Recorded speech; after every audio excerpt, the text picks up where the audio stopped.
This week on the Powell Not Found podcast, we're talking about the trade deadline and how the Yankees fared. Also, the box office smash Deadpool and Wolverine. And leading off the show will be Gleyber getting benched after last night's game.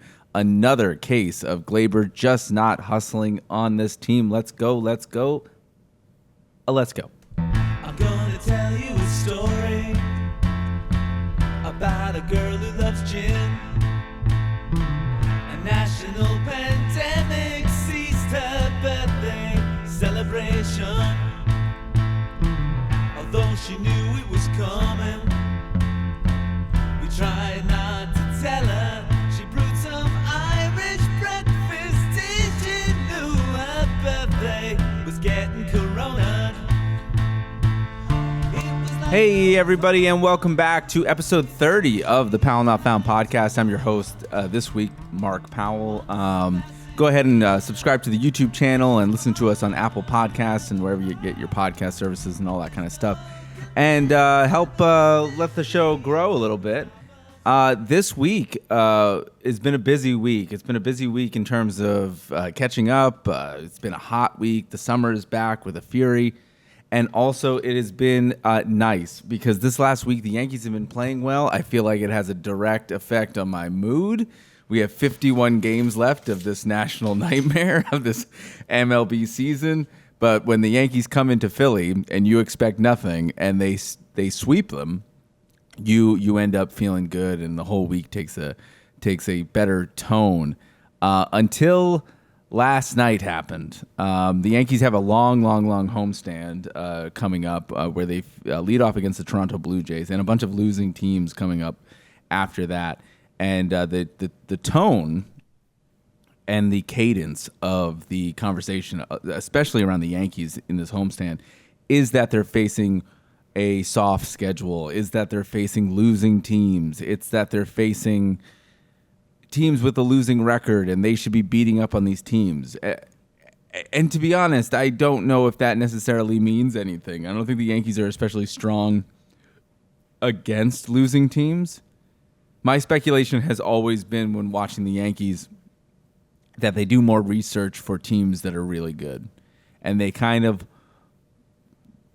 walk in candidly against teams that are losing teams, thinking they don't have to put in the work. I feel like that always seems to happen. That's just my speculation. But it feels like that happens because the Chicago White Sox, who are the worst team in baseball, can somehow scratch out 2 out of 3 from the Yankees because they just feel like they can walk in and trample them. And maybe that's true. But the Yankees, I feel like, clearly put in more research against good teams about what they need to do, what they need to execute, and they kind of take a little stroll in the park when losing teams come in. Toronto Blue Jays are in the last place, and they came to the stadium yesterday, and they immediately attacked Marcus Stroman from the get-go.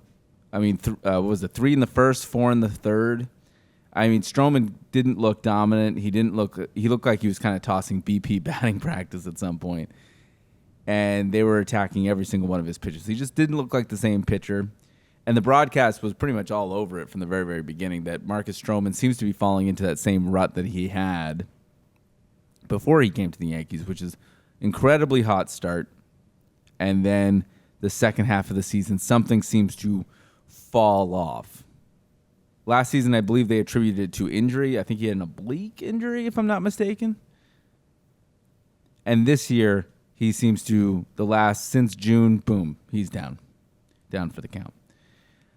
So the Yankees were in a 7-2 hole very, very early last night. If you watched the first inning of the game, you got to see the most majestic home run by Aaron Judge. He's the first player in this season to 40 home runs. 101 RBIs, just an absolute animal when it comes to, commanding the strike zone and having incredible at-bats. And one of the furthest balls I've ever seen hit in actual play in Yankee Stadium. If you don't count what Josh Hamilton did in the home run derby at old Yankee Stadium. But it's just a bomb to the bleachers, right, that he hit. It was incredible. So the Yankees feel like they're coming back 3-2, and Gleyber comes up to bat, and Gleyber's at bat. He hits a ball off the wall in left field, and kind of looks at it a little bit. He idolizes the pitch a little bit, and he doesn't run out of the box, right?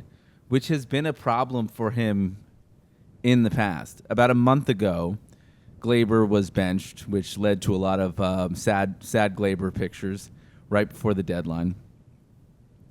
And he was benched, and he came back, and he was kind of on fire, right? People felt like he needed this. He needed that reminder to play hard. And Gleyber has not always been a player that you would attribute hustle to.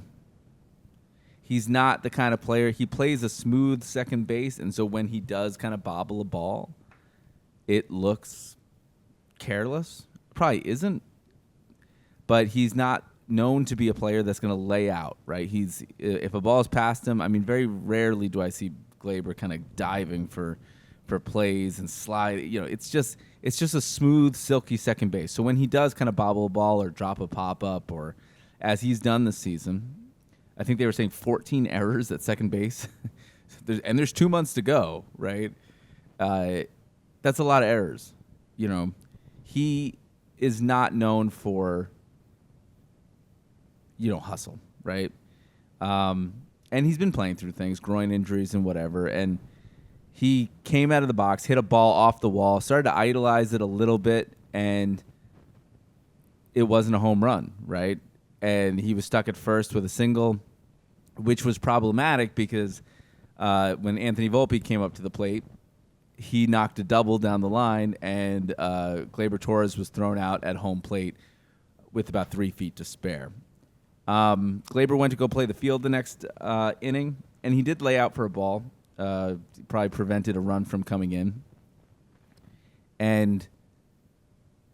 But the next inning, we have this situation happening, which Aaron Boone decides to bench Gleyber Torres for the rest of the game due to that lack of hustle on the first play. Let's take a look at that moment here.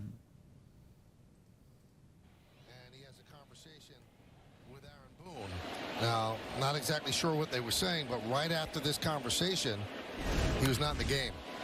It was a grounded foul.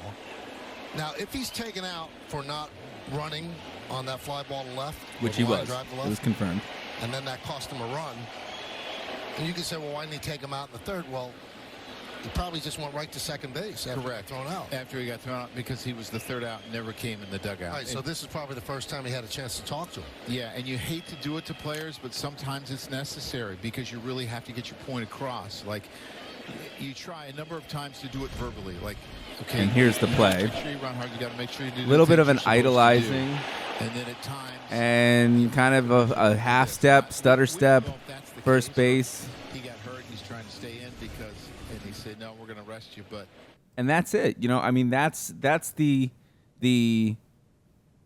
lack of hustle, right? That's finally accountability from Aaron Boone, right? Finally, we're kind of going after Gleyber Torres a little bit. A lot of people have mentioned in the beginning that this is not necessarily a thing that's only about him. I mean, last year, how many times did we see Josh Donaldson pimp a home run, and it ended up being a long single? It wasn't benched. He wasn't penalized for that. But Gleyber Torres finally now twice in the season for not kind of running hard, and this has been now a running thing. Now, to full disclosure, I love Gleyber on this team. When Gleyber's going really well, Gleyber's a great player on this team. In fact, when the trade deadline settled, I thought 100% that Gleyber was off this team. I thought that they had been shopping him around for 3 years, and the fact that they either didn't get a deal done or they decided, hey, we have a second baseman. We're pretty confident with that second baseman. He's a part of our system. Maybe they intend to keep him next year because of how long tenured he's been with the Yankees. Who knows? Anything can kind of happen. I don't expect him to be on the 2025 Yankees because of his large contract and whatever. I guess whatever happens with Soto is going to determine who's going to be on the team next year. But to me, it was a happy feeling to have Gleyber on this team. But I think moves like this is old school baseball. This is what moves the needle. And this is what is exciting, right? When you see a player do something like this, you need to hold their feet to the fire, right? You got to run hard out of the box. They're paying you $14 million this year, Gleyber. At least run hard. We know people are dealing with injuries, but you got to run hard. And just to see this with Gleyber is probably an easy move. I mean, you know, you do this to Gleyber because I think that Gleyber's the one who's probably going to take it the best. Josh Donaldson is probably going to cause more clubhouse controversy, but you know Gleyber's going to take it take it on the chin and then come back the next day. And maybe this ignites a fire in Gleyber. Maybe this is strategic, right? Because they don't want to see that kind of lack of hustle from them. They're hurting for runs in this lineup. They know they're not over the hump offensively. Just because they swept the Phillies means nothing. But it could have made a difference here. It could have changed the chemistry of the game here. And I think this is a great move by Aaron Boone. I think this is one of those cases where a lot of people criticize Aaron Boone's everyday management of the team. But this is something that I think needs to be taken seriously. If you don't hustle, you get pulled out of the game. Now, every player is going to be different. Giancarlo Stanton, it's a miracle he still has legs at this point. You know, he's not going to be running every single play. It's amazing he even gets to the ballpark, right? And he hit a double last night, and I was like, what is he going to do? It's going to take about 5 singles to get him in, Stanton. But I like this kind of let's change the mental energy. We have 51 games left in the season, and you know it's going to be, this is the sprint, right? The Yankees are holding on at 65-46, 19 games above 500.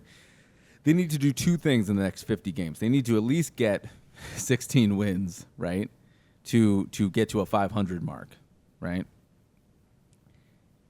And then they need to stay with the Orioles. It's a miracle the Orioles haven't pulled away, right? Because they've been struggling as badly as the Yankees have. But they need to change the chemistry here. They need to make sure everyone's working hard, everyone's focused, because there's not that many games left, right? This isn't the beginning of the season. This is August. These are the months that count. And this is where the season starts to heat up. This is where the separation happens. Nobody else is coming to help your team at this point because the trade deadline is done. And I guess rosters will expand in September. But no one else is coming. So this is the team chemistry. So you might as well shake it up. This is what you got. And they did this last month, right? And maybe they didn't do it in between that period because they weren't really sure Gleyber was going to be on the team. You know, Brian Cashman deals him. This is somebody else's problem right now. But now that we know Gleyber's going with us for the next 2 months, and after that, it's anyone's guess. But we have to change the mental energy in that player right now because he's going to be the everyday second baseman going forward in this season. So you can't be looking at plays like that. Got to take you out of the game. So great move by Aaron Boone. A couple more little issues. Not issues. Couple more things on this. We do have Gleyber's response to getting benched. But first I want to go to Aaron Boone's response to getting to doing this. Now, the Yankees have a clear PR campaign that they're not going to openly criticize the players in a press conference, right? They have the most media out of any MLB sports team, and they say the least amount of interesting things, which is kind of a funny little paradox there. But they're not going to put him on blast. But they did ask Aaron Boone about this situation after the game, and I feel like we should take a little bit of a listen to the response because, again, this is a good thing for Aaron Boone. This is a manager finally delivering accountability to the team, changing the team chemistry. This is what you need. This is what you want. Let's push to that right now. Brought to you by Toyota. Aaron, why did you take Gleyber out of the game? I just felt like I needed to in that spot. I'm not going to get too down the rabbit hole of making judgments on this one. I just felt like in that moment, I felt like I needed to do that. Simple as that. Is what it is. It's over with. We got to move on. He and I have spoken. and hopefully this is a great learning moment for all of us. What made you so heated about that moment in particular? I just was. I just felt like it in that moment. That was the right thing to do, and and now it's time to move on from it. We had video of you having a conversation with him after he came back from playing defense there in that third inning.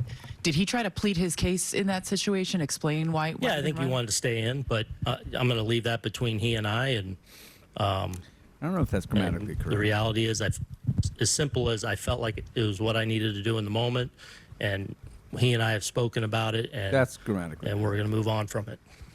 Brian, Aaron, if you were sending a message to Gleyber, why did he come back out to play defense? Just that early in the game, I didn't want to ambush Cabrera that quick with the quick turnaround. Simple as that. Chris, go ahead. There have been multiple repeat offenders of not hustling during your tenure.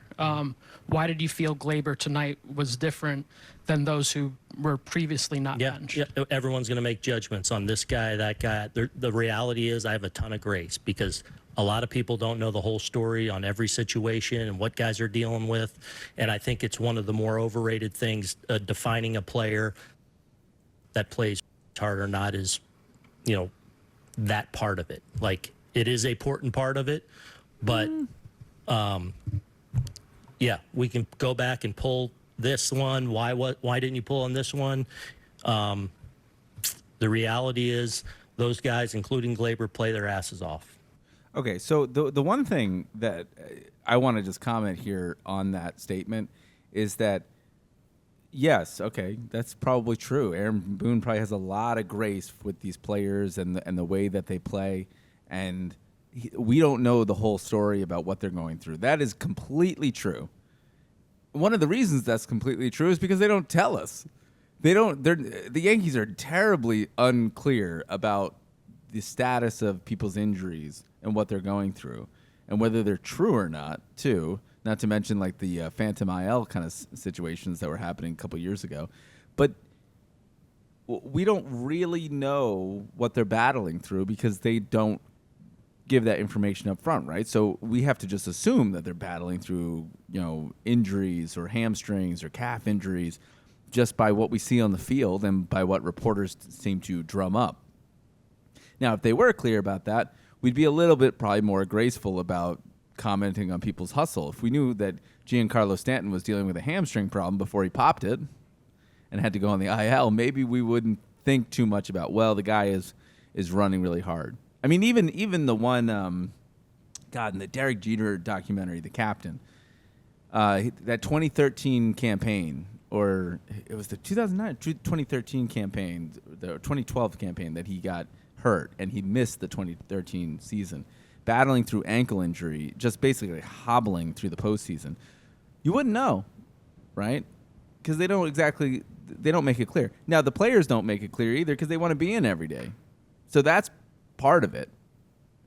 But if they were just a little bit more clear, maybe we wouldn't be constantly asking about people's hustle, thinking and assuming that they were 100% healthy. Let's listen to the rest of this clip, shall we? Because I think it does get better. There's a little bit of it's right in front of us coming up here. And so I don't have any issue with that. I felt like in this moment, this time, I needed to do this. I'm not going to, that's it. That's there it. It is. I've said everything I want to say on it, and I've been pretty clear on it. Gary? You say you have a ton of grace. Is it just a matter of this being one too many times with Gleyber? I've answered them all.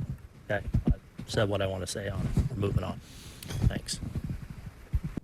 I mean, listen, that's... he said what he's going to say on it. I think he kind of closed the book. I don't even think it's actually worth it at this point to actually listen to Gleyber's comments. Gleyber's comments was very, very much the same kind of remorseful... hey, it's the manager's decision to do this kind of thing. I'm going to learn my lesson. I feel like I let my teammates down. I mean, very much the same kind of stuff that you might hear after someone's pulled and benched from a game. Now, it will be interesting tonight to see what the Yankees do, right? Or what Gleyber does and how he responds to this. Right now they're going to face Barrios and Rodon is pitching. And so probably in the back of their mind, they're like, oh, shoot, we needed this game, right? We needed this game to give ourselves a little bit of a buffer because we don't know which kind of Rodon we're going to get. But, yeah, we'll see. I mean, we'll see if he even gets the start tonight. It's a right-handed pitcher, right? So maybe, you have Oswaldo Cabrera starting against the to give you a left-right matchup or something like that in second base. Maybe give Gleyber a little bit more time off.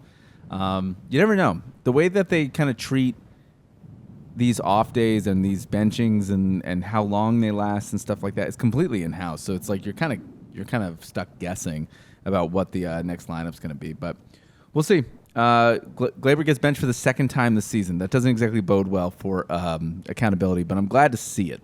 I'm glad to see that in the last 2 months of Aaron Boone's contract, he's decided to keep his players accountable, at least Gleyber, for his lack of hustle. And, maybe we see something different. There's 51 games left. They're in a dead heat. They're tied, as Michael Kay likes to say, a dead heat for first. And they're tied on top of the division. So we'll see. We'll see what happens with it. Maybe that kind of gives a little bit of more energy to this team. They need to kind of continue this momentum.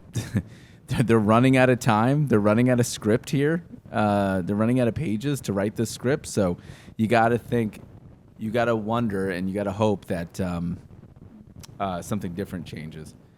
All right. Well, with that, we're going to take a little bit of a quick break, and we'll be back with a little bit of a review of Deadpool versus Wolverine when we come back. I ended up getting to see that movie last weekend, and I have some thoughts about it because it's an interesting movie just in general. The way it was built, the way it was structured, but we'll talk about that when we come back from the break. Let me cue this music up. Boom. And let me cue this up, and we'll be right back. All right. Talk to you soon.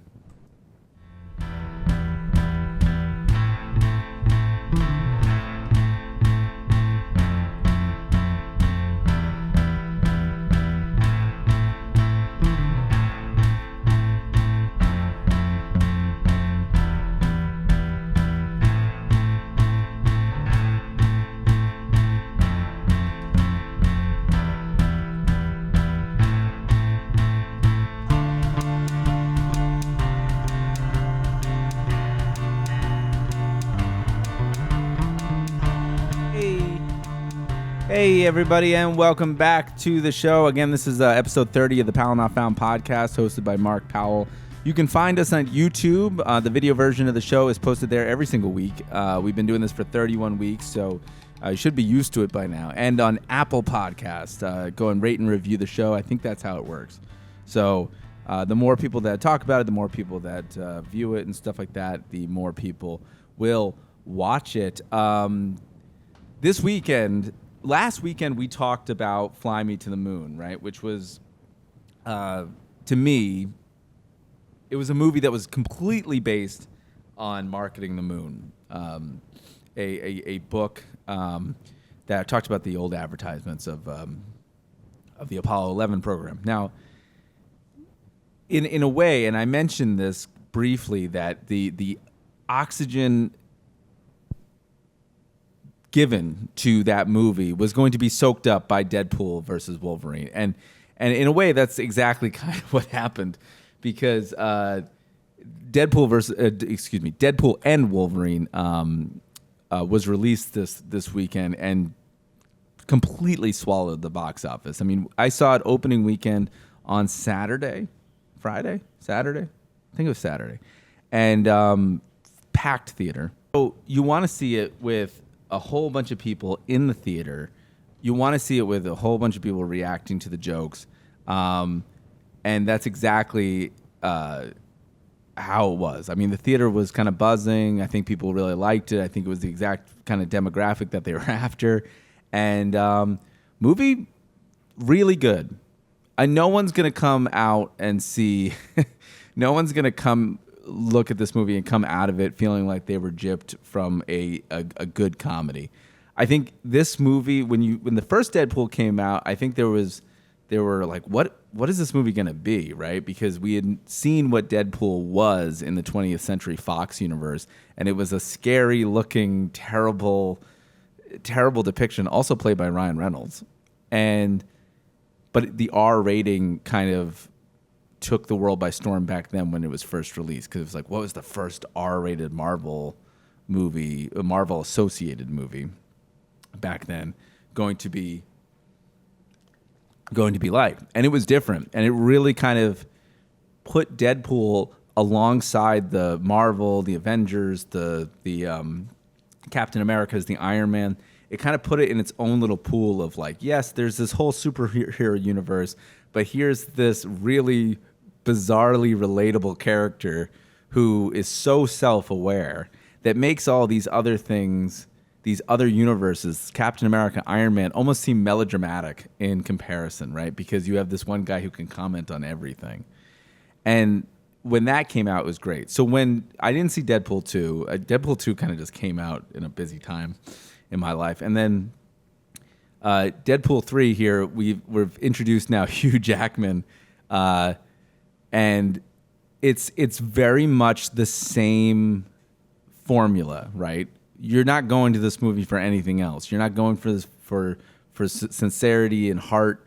You're going to this movie for laughter, for a gigantic meta universe where everything kind of is flowing into one. People are commenting on things, and that's what you get. You get an incredibly meta, an incredibly self-aware movie that's not only willing to kind of trash on its parent company, Marvel, about the things that they do. Yeah, for example, there is a very specific joke about the multiverse, about how it's just not exactly executing at the very end, which is very much, I think, everyone else's view, the audience's view at this point. But also you have like this movie also works as a vehicle to make you remember the old Marvel universe in a way, right? This was, I said like the last week was a love letter to Marketing the Moon, right? The Fly Me to the Moon was that love letter to that book. This is kind of like a love letter to the old superhero universe, right? When I was growing up, when I was a kid, right, some of the summer blockbusters were not the superhero movies that we have today, right? They were if there was an attempt at a Marvel superhero movie, it was known to be terrible. There's a Hulk movie way before the Hulk with Ed Norton came out, right? That was considered terrible, right? It wasn't very good, and it was, superhero movies were not necessarily viewed as successful endeavors, right? And then you had 20th Century Fox kind of come out with Elektra, with Daredevil, with like Blade, as we saw, which may or may not be successful. You had them come out with the Fantastic Four, right? These types of trilogies, or these types of movies which then became trilogies and sequels upon themselves, gave a little bit more of a foundation to what was to come, so that when Marvel finally decided to kind of jump in the pool, they knew that there was some sort of level of success that 20th Century Fox had kind of dabbled in, but didn't take it to the next level, right? Arguably, the most successful movies that they had were the X-Men franchises, which kind of X-Men, X2, X3, Logan, Wolverine. They could take all these, the Days of Futures Past, the James McAvoy X-Men, the Patrick Stewart X-Men, all these things kind of created this foundation of like, oh, there can be some serious money to be had here, because these movies were, so-so in terms of plot, but I think they showed Marvel that they could be successful in this space. And that's why you had a direct line to Iron Man and to Ed Norton's Hulk and to Captain America. That's why these movies came to be, was because 20th Century Fox kind of laid this foundation of like, hey, this can work. This doesn't have to be a joke all the time, right? We don't have to constantly stay in the lane of Batman and Superman and DC, right? We don't have to stay in two characters. We can expand this out to everybody else. And so I think this movie in particular really hammers home Deadpool and Wolverine that, hey, remember all this stuff that happened before Marvel made a cluttered movie mess? Remember all these superheroes that we used to love in the late 90s to early 2000s, that these used to be the cabal. This used to be the cabal of superheroes that we idolized before Marvel took over and made everything sacred and made taking a risk in the universe a bad thing. Right? That's what I think this movie is really driving home, that there was a universe before this universe, and by combining them, it kind of not only makes it feel like it's full circle with some of these characters, especially Channing Tatum's character, who the name is escaping me right now. But it kind of like takes all these things and says, hey, these were viable characters. These were things that a lot of love and care were put into. And Ryan Reynolds and Sean Levy inject these jokes that have been going on for ages, like Chris Evans playing two different characters within the Marvel universe, the Human Torch in 20th Century Fox and Captain America, and addresses it in this film, something that's been said for a long time. And something that's kind of ironic because this week, Robert Downey Jr. was announced as playing Dr. Doom, coming back to the Marvel Universe, which is, I guess, explainable in their whole timeline, multiverse kind of thing. But it serves and operates in this movie as a fantastic joke and a fantastic reveal. And it just goes to show you that they are very, very well studied about what people feel and how people view some of these characters that came before the normal, if you will, or the current superhero timeline. Now, the one thing I will say too about those movies is that there was something about those movies that were nice, the 20th century kind of Marvel-esque X-Men stories, is that they were contained. It wasn't hard to kind of catch up on each one of them because they weren't feeding into this one grander timeline. I mean, right now, if I needed to catch up on the Avengers or the current Marvel timeline, I mean, that's like asking someone to take like 2 weeks out of their lives and then take notes on top of it. There's just too much, right? There's not that much of an ability. There's not that much of an ability to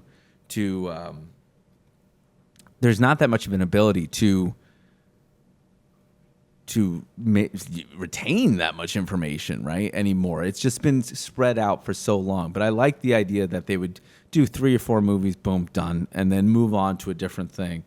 And whether they were successful or not, I guess they weren't. But in terms of how well that the current timeline did, I still like them, and it was still nice to kind of see them resurrected again. So if you grew up with some of these superheroes in 20th Century Fox, you're gonna love this movie. This movie is definitely playing at your nostalgia a lot. Also, if you're a big comic book fan, this is the first time that we see Hugh Jackman in the actual Wolverine costume, which has been very, very much rejected throughout the entire current Marvel universe. But Hugh Jackman does a good job too of also playing this alternate kind of Logan. I feel like this is a character that we've seen many, many different iterations of.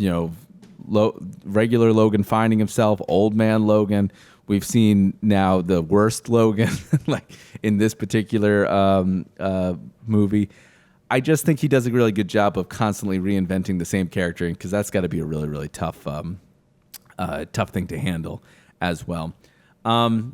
A lot of criticism from this movie being too meta. I think it's great. I think it's very, very difficult to define yourself as a superhero movie in the current landscape because there's so many of them. And this particular one has taken a path of being self-aware, very meta. There's a whole storyline of Deadpool wanting to be an Avenger, right? Like, he knows about the successes of the Avengers. Like, it's not like he's a part of this world but doesn't have any kind of awareness of this world. They've taken a very, very specific direction, and they've drilled hard into it, and of being self-aware and being kind of breaking the fourth wall a number of times. It's a very, very well executed movie, and I highly recommend anybody go see it. People levy the same charge at, and I do too. I levy the same charge at Marvel about being too formulaic. And this movie could run into that because they've done this now 3 times, but the way that it kind of wraps up, I think this might be the end of the franchise. I think they've played out their joke. They've poured in everything that they could possibly pour in, and I think if you went for a 4th time, you might be overdoing it at this point. I think they've really hit a good cadence of this character and his overall arc, and I think just leave it here. If they can leave it here, I think they've done a good job with resurrecting Deadpool, and especially considering from the credits, because they do shout it out in the credits. This isn't a spoiler or anything, but they do show you the old Deadpool, and so when you see how far they've come with this character from the original introduction of him, you just realize, like, oh wow, this has really grown in the last like 15, 20 years. So go see this movie, Deadpool and Wolverine, directed by Sean Levy. It's a fun, incredibly entertaining, incredibly funny. There is you see it in the trailer. There's the wreckage of the 20th Century Fox logo, a 3D kind of logo just sitting in the sand of a desert. It's incredibly self-aware about certain things that have happened. There's a lot of millennial themes injected throughout it. The opening itself, I guess I don't want to spoil anything, but the opening is like a masterpiece in terms of 3D visual and execution and opening credit design that you don't see very often. I mean, a lot of times we see movies now with no opening credits. A very stark contrast to the beginning of movies, the beginning history of movies, where there could be like a 10-minute scroll, almost like an ending credit right at the beginning of the movie. But they do a really, really good job with the opening credits in the most ridiculous and ludicrous way. They establish how ridiculous this movie is going to be from the get-go.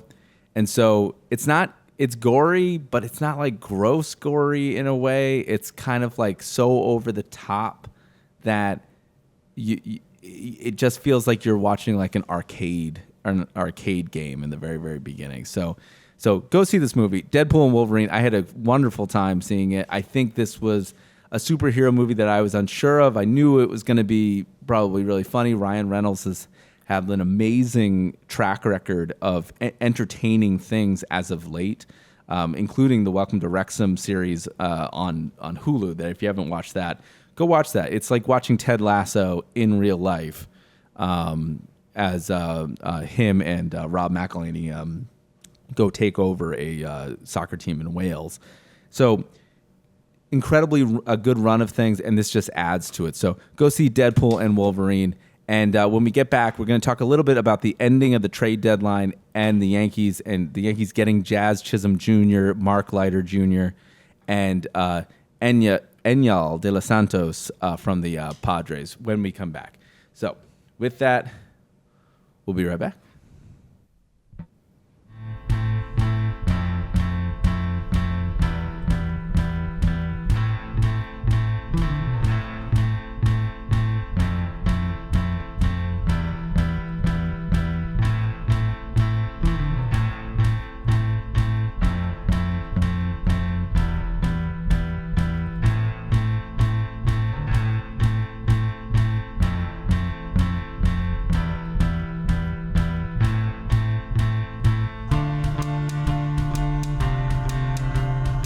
Hey, welcome back.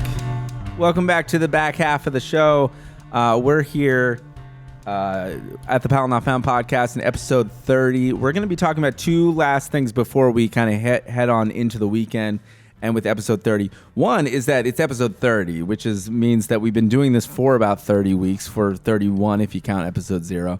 And so thank you for the support. Thank you for the growth. Thank you for the engagement online. So that's not taken for granted. I realize that this podcast is one man talking to a microphone, so it can get rambly at times. But I do appreciate all the kind of help that you guys are giving me online and stuff like that, and talking to me. It's really fun, and it's very much appreciated.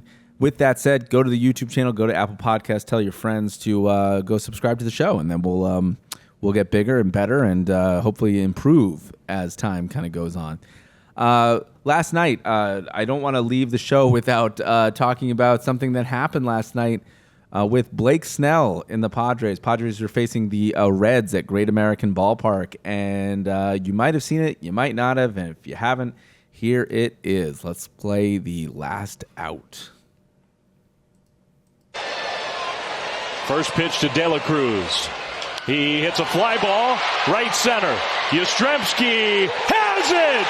And Blake Snell has pitched the first no-hitter of his brilliant career here in Cincinnati.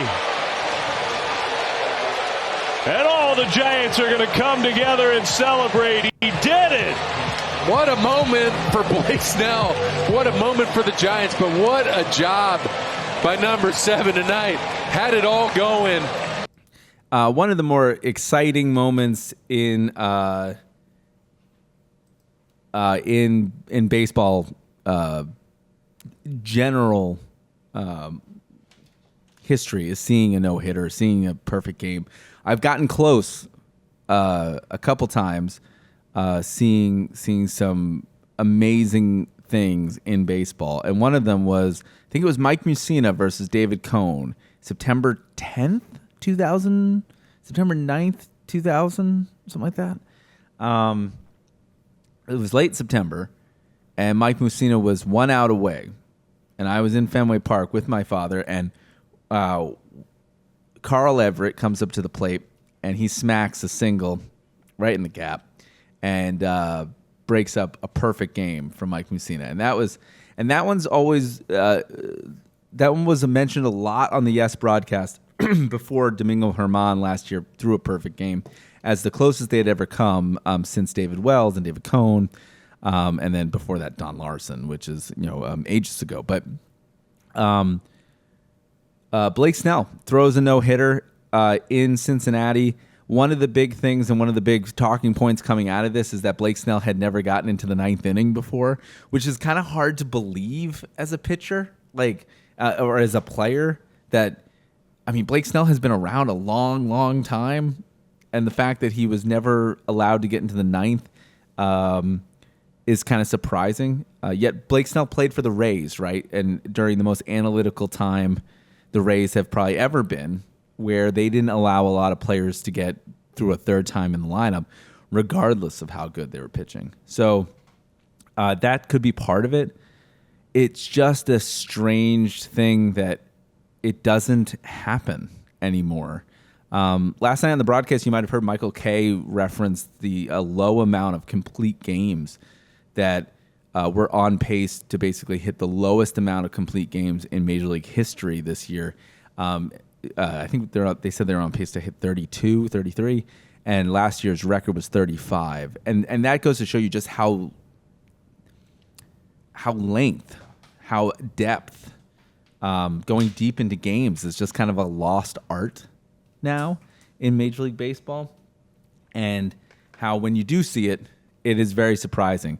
It looks like he threw this no-hitter with 114 pitches, right? So little bit nerve-wracking, I guess, for the coaches that really believe in pitch count. The biggest thing that I got from this no-hitter, though, too, was also, Blake Snell, after last offseason, not signing until the season was essentially started, right, until spring training was done. on the Giants. Missed the first month of the season, basically building up because he didn't have spring training. This has got to feel good as Blake Snell, right? That you were that player along with a couple other Boris clients that did not sign, Jordan Montgomery being the other one, that did not sign immediately, and then you go out and do this on the first year of your contract. This has got to feel pretty good. And he had some words to say about it afterwards. Let's see if I can cut to that here. Boom. This is also courtesy of Sports Illustrated. Is it? Let's see. San Francisco Giants on NBC, embedded in Sports Illustrated's article. So, pitched into the ninth inning, and it's a no-hitter. They can't say it anymore. Complete game, shutout, no-hitter, leave me alone. He doesn't go to the ninth, doesn't go to the eighth. Yo, get that feels. Just did it. Leave me alone. Fifth, kind of a little shaky, and then got back in. I'm going to play it again one more time. To attacking and getting quick outs. So, yeah. How would you describe how you were feeling? I mean, it's the first time you pitched into the ninth inning, and it's a no-hitter. They can't say it anymore. Complete game, shutout, no-hitter, leave me alone. He doesn't go to the ninth, doesn't go to the eighth. Yo, get that feels. Just did it. Leave me alone. Leave him alone. Probably one of the better sports interviews outside of Fairbanks's suck. I suck. This is just a overall suck, not even a general suck. Blake Snell telling everybody to leave him alone. He finally made it to the ninth inning. The bigger concern here, though, too, is just the fact that the pitchers can't get to the ninth inning, right? In the middle of the season, they were talking about moving what qualifies a win in Major League Baseball from 5 innings. You have to at least pitch 5 innings with a lead to 4 innings because they knew pitchers aren't getting out of the 5th inning. I mean, last night Stroman couldn't get out of the 4th, right? And he had 65 pitches. He probably could have gone a lot longer had he had any kind of command. But you see a lot of pitchers getting pulled out in the 5th inning. 4 2/3, 4 1/3 is becoming way more common. Bullpens are getting taxed way more often than they used to. And so, yeah, to see someone even get to the 9th inning, let alone no hit somebody, is quite impressive. A couple years ago, when offense was at a historic low, when the shifts were happening, no hitters were a dime a dozen. I think my Amazon guy basically threw a no hitter because he got subbed in when he went to a baseball game. I mean, it was that common. So the novelty of a no-hitter is probably still watered down from that era, and we're still kind of in that era. This is the 3rd no-hitter this year, so it's not as rare as it once was. And so you take what this accomplishment is with kind of a grain of salt a little bit, because it's like, hitting for the cycle, I think, is rarer than an actual no-hitter at this point, so because they're so common.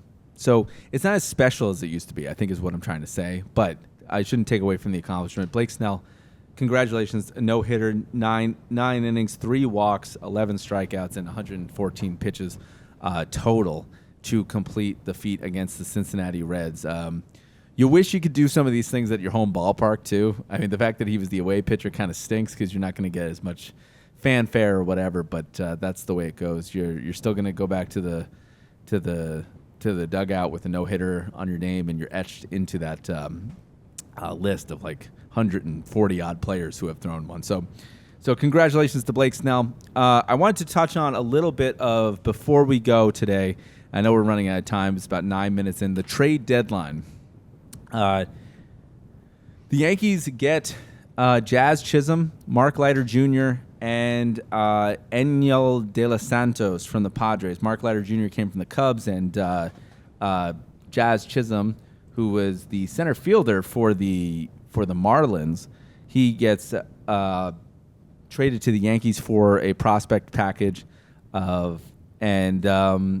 immediately makes an impact again in the Phillies series, becoming the first Yankee ever in franchise history to hit 4 home runs in the first 3 games playing with the team. Now, one of them was against a position player, so you got to take that into consideration a little bit. Does that devalue the accomplishment? Yeah, a little bit. If someone's throwing 39 miles per hour, I think I could hit it out of a major league ballpark. So, but that said, Jazz Chisholm did not waste time making an impression here in New York, and that's exactly what you got to do when you're a new player in this city. I feel like too many players press.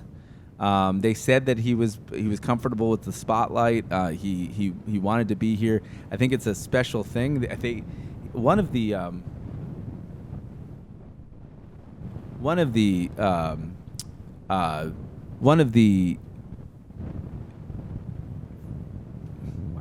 second. 3, 2, 1, cut.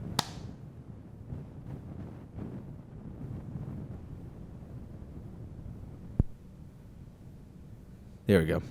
One of the things that was really 3, 2, 1. One of the things that was really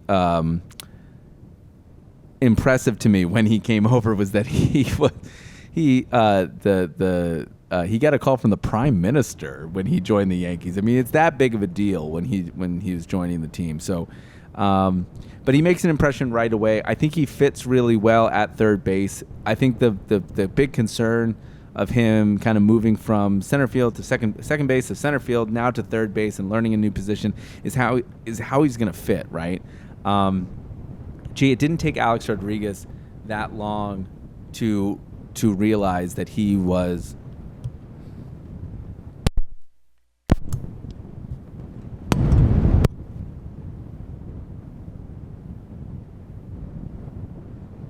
how he's going to fit, right? Jazz Chisholm's positional change from the second base to third base, center field to now third base, I think is a bigger deal than it probably should be. I mean, the guy came up as a shortstop. He's used to that side of the infield. Hell, when Alex Rodriguez changed from shortstop to third base when he came over to the Yankees in 2004, I mean, that was first couple years maybe a little bit shaky, but then all of a sudden he became like one of the defensively greatest third basemen that we've ever had at that corner position. And it's been a position that has been a constant cycle of new players, whether it's Gio Urshela, Josh Donaldson, DJ LeMahieu. I mean, there's been countless people in that position that have not taken advantage of the shot and really tried to settle themselves. Miguel Andujar was another name that was cycled into that position. So just to see someone constant at third base is not only going to give stability to the infield, but it should feel like one less position that we have to cover ourselves for with this team. Now, next year when Gleyber is a free agent, and depending on how Soto goes, because where Soto goes is going to shake up the landscape of everyone's team, not just the Yankees. If Gleyber doesn't sign, we have a second baseman hole to fill. You move Jazz Chisholm over, but next year the whole team is going to be different. I mean, you're looking at a entire Yankees team that is going to be 1-to-1 different. Aside from a couple key pieces in Cole and Judge, right, and now Chisholm, who's under contract for 2 years. So. The rest of the trades, the Eniel De Los Santos from the Padres and Mark Leiter Jr. from the Cubs. Mark Leiter actually in high leverage positions there in the Phillies game really kind of made a statement for himself. De Los Santos played last night in a losing effort, but he kind of kept it at bay, which was kind of nice. The Yankees needed bullpen help. I mean, the bullpen has been faltering from day one when Jonathan Loáisiga went down. So they needed something that could really affect their back end help. I mean, the starters in the beginning, it wasn't really that much of an issue because the starters were going about 6 innings plus, right, in each start. It was beautiful. It was how starters are supposed to work. But now that the starters have been faltering and struggling, right? It has been more important to have like long men out of the innings eaters out of the bullpen, and so this only helps the team, right? To shore up some of these, as people have been calling it, waiver wire bullpen, right? Michael Tonkin, Hill, who have been kind of released by other teams and picked up by the Yankees while they're dealing with their decimation in the back end of the bullpen. So wasn't a great trade deadline. It wasn't the Rizzo coming from the Cubs and changing the face of the team. Jazz Chisholm, I think, has 2 months and 51 games to really prove himself, to say what can you do in New York, and that will be his kind of barometer of success. I think there's a difference in playing for the New York Yankees than playing for the Florida Marlins or for the Miami Marlins. Like it's probably difference in energy, and you can already kind of see that. His first homestand with the Bronx is going to be interesting. Defensively, had great plays last night, so I think that third base thing fits him really well. I think it's going to be a good stopgap solution for the rest of the year. But how he does in the next 50 games is going to determine how he fits in this roster, right? But it doesn't look like the pressure of New York is going to affect him the way that it did Joey Gallo, the way that it kind of did Josh Donaldson, the way that it kind of did Jason Giambi, the way that it did Randy Johnson, who notoriously and famously didn't like playing in New York. So we'll see. It wasn't a splashy deadline by any stretch of the means, right? If we had finalized the deal for Jack Flaherty, I think that we might be talking about this deadline a little bit differently. But we would have had to been reconciling losing some of these players that I think are key players. Like, I didn't want to lose Gleyber Torres. I thought that he was a for sure deal. But again, like in the beginning of the show, I said, I think that changes the chemistry of your ball club. Nestor Cortez was floated around at the deadline as being a trade deadline piece. If I want to win a championship, I want to do it with Nasty Nestor. I mean, we've built up that capital with him.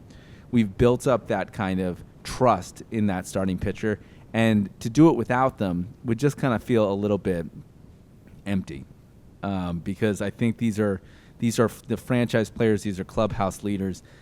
You know, we've got Judge locked down. We've got Cole locked down, at least for another option. He's going to pick up this option next year. We want to do it with some of the pieces that they've built up, right? You don't want to trade away somebody as valuable as that just for a guy with one or or a rental or one more year of control. So I was glad to actually see most of the team contained, and I think that these upgrades, when the Yankees start playing well, and that's a big when, or if they start playing well again, I think this is the team that is going to go the whole way. I don't think that we have to completely shake it up, because next year we're going to completely shake it up as it starts. So with that, I'm going to wrap up the show. Again, just a reminder, go to the YouTube channel, subscribe, leave a comment, leave a review, I guess, if you can. Go to Apple Podcast and download the show. And we'll be back next week with more baseball news. The trade deadline is done. I thought it was going to be a totally different team. But here we are. We got 51 games left. We have more movies to see. Shoot me an email at palnotfound@gmail.com to talk about a topic that you want to talk about that I haven't covered here. And we'll see you next week.